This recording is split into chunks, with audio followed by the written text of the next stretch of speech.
వందనము నారద మునీశ్వరా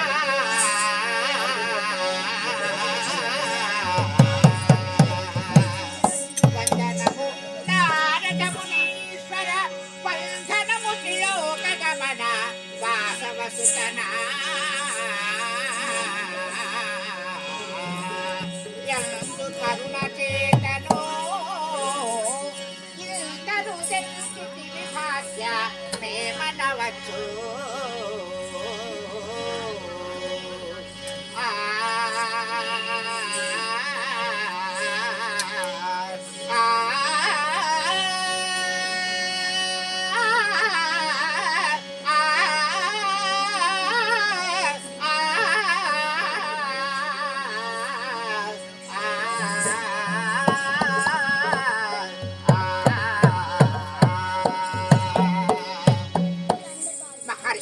అమ్మా వర్ధిల్లుము తల్లి వర్ధిల్లు. ఊరికే రారు మహాత్ములు. అతల సుతల రసాతల మహాతల పాతాలకు తిరిగేవారు. తమరు ఎక్కడికి వెంచేసినా ఏదో సన్నిధానముల కొరకు వేచేస్తారు. కావున నా సన్నిధానములకు వచ్చావనంటే చాలా సంతోషముగా ఉన్నది మహర్షి. యతీశ్వరా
ఊరికే రారు మహాత్ములు. ఏదో కార్యార్థం ఉంటే వచ్చారు. కానీ అందరిని వదిలిపెట్టి నా దగ్గరకు వచ్చావు. మరి నువ్వు వచ్చిన విశేషం ఏంటో చెప్పాలి కదా. నారాయణ వచ్చిన విధానం ఏమిటో సావధానముగా వినచేయి. మరి నేను వచ్చిన కార్యార్థము ఆ వర్తమానము చెప్తాను. చెప్పు. కరియానా ఈ ధరలో కరియానా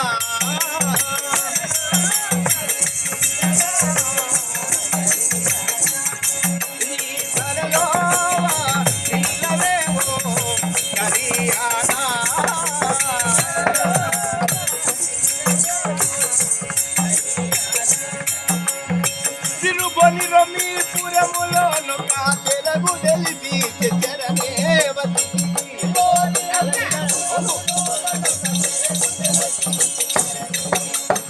నలనదుడు నాదు నల్ల మాటలు తరణిలోన తరచి చూడ వెరపు దోచమో కరియానా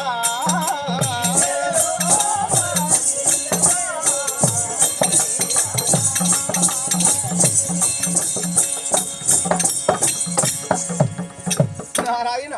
అమ్మా, నేను తిరుగుతూ ద్వారకకు చేరుకున్నాను. యాదవ సభలోన మీ అన్నయ్యన బలరాముడు అన్న మాటలు వింటుంటే నాకు వెరపు దోచాది, భయము దోచి నీ వద్దకి నేను చేరుకున్నాను. అన్ని మాటలు యాదవ సభలోన మీ యాదవులందరి ముందు మహర్షి మునివరా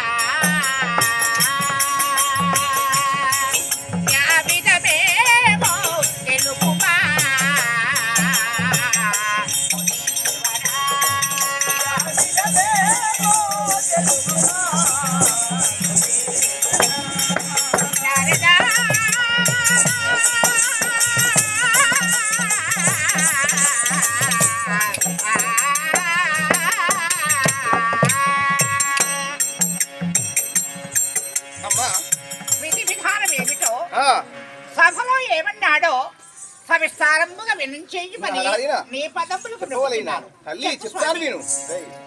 జలజాక్షి నా పలుకు గై కొనవేవో జలజాక్షి నా పలుకు గై కొనవా జలజాక్షి కలికి రొలీరలు కడు దరికులట ఆర్గులల ముటిను రాజహీనులట కలికి రొలీరలు కడు దరికులట ఆర్గులల ముటిను రాజహీనులట బలరముడు చేసినే కన్ను వనన సరళి తాంగి ఎలమి తోడుమో జలజాతి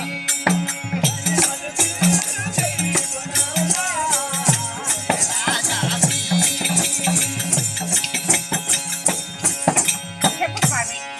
అమ్మా నేను ఇవాళ దివసం మొన్న తిరుగుతున్న యాదవ సభకు చేరుకున్న క్షణంలోనే బలరామదేవుడు మాట్లాడేటి అన్ని ఏమిటంటే మీరు కడు దరిద్రులట, రాజ్యము లేదట, తినడానికి తిండి లేనివారట, వస్త్రము లేనివారట, రాజ్యహీనులు, అడవులు ఆకులములంటే ఆ దుర్యోధనాల చేత రాజ్యం ఓడిపోయి వనమెల్ల తిరుగుతున్నారట. ఆకులము దీన్ని బ్రతుకుతాలట, చెలిమెక్కిని నీళ్లు తాగుతాలట. మీలాంటి వారికి అవును స్వామి, ఒక్క మాట. ఆ ఇంతవరకు ఈ ప్రస్తావన వచ్చింది అని అంటే ఉమ్, ఆ వాక్యం అక్కడెందుకు వచ్చాది, అసలు ఈ విషయం ఏమిటి, ఆ మాటలు ఎందుకు అన్నాడు, దీని విధానం ఏమిటి, ఆ విధానం ఎందుకన్నాడో తెలుసా? ఎందుకన్నాడు? దుర్యోధన కుమారుని లక్షణాబాలునికి మీ అన్నయ్య కూతురు శశిరేఖని ఇస్తాడట, మీకు ఇవ్వడట. మీరు అష్టదరిద్రులట, రాజ్యం లేనివారట, తినడానికి తిండి లేనివారట, కట్టుకోవడానికి వస్త్రము లేనివారట. మీలాంటి వారికి పిల్లనివ్వనని దుర్యోధన కుమారుని లక్షణాబాలునికి ఇస్తున్నాడు. ఇది నిజము. అందుకని ఇవన్నీ తిట్టిండు మిమ్మల్ని. ఇంకా ఎన్నో తిట్టిండు కానీ కొన్ని నాకు మతికత్తలేవు. అటువంటి మాటలు అనేవాడు కాదు అన్నాడు.